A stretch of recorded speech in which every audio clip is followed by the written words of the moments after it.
new. Many thanks for joining us again on the newsroom. I'm Tamilore Akinkolie, and these are the stories you're following.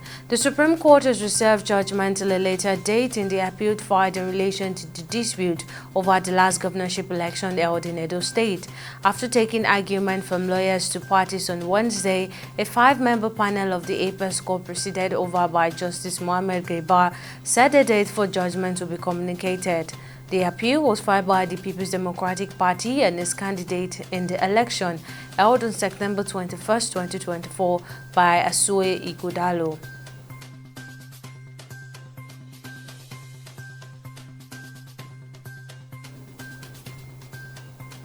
And former Osun State Governor Rauf Aregbesola has agreed to serve as the interim National Secretary of the African Democratic Congress.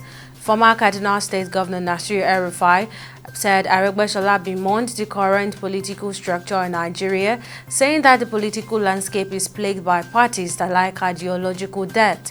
They are empty shells emerging and splitting, not over policy or principles, but over power and personality. He also added that there is little regard for the people and even less for the country.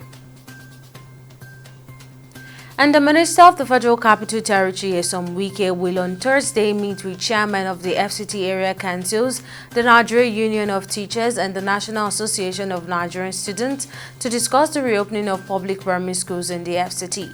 The meeting was confirmed in a statement released in Abuja by NAN's President Olushola Oladoja and the group's public relations officer Adeyemi Ajasa. NANS explained that it had earlier planned a mass protest at the FCT Administration Secretariat. However, the plan changed after its leaders were invited to a high-level meeting at the Department of State Services headquarters. And Ebonyi State Governor Francis Mfuru has condemned the killing of Ebonyi indigents in Ogboji community in the Orumba South local government area of Anambra State and called for urgent probe into circumstances surrounding the incident.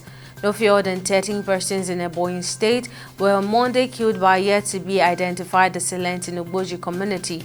According to a report, hoodlums stormed the area late on Monday in two sport utility vehicles and attacked the people who were holding their monthly general meeting while also shooting indiscriminately into the air. And on business, the Organization of the Petroleum Exporting Countries OPEC has projected a 23 million barrels per day oil supply shortfall by 2023 without upstream investment of up to $17.4 trillion. It said the investments will be required by 2050 to meet future energy demands. OPEC Secretary General Item Gas made the disclosure during the 24th Nigeria Oil and Gas Energy Week conference and exhibition in Abuja.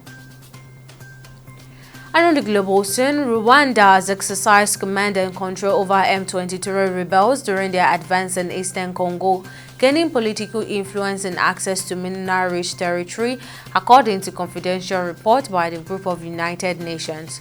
The report was submitted to the UN Secretary Council's Actions Committee for Congo in early May and is due to be published shortly. And finally, on sport, German tennis player Alexander Zverev has opened up on his mental health struggles after his shock defeat to France-unseeded Otto Rungzek at the 2025 Wimbledon on Tuesday. Zverev was the highest-ranked star to get knocked out of the ongoing Grand Slam in an opening round riddled with upset in Wimbledon record this week.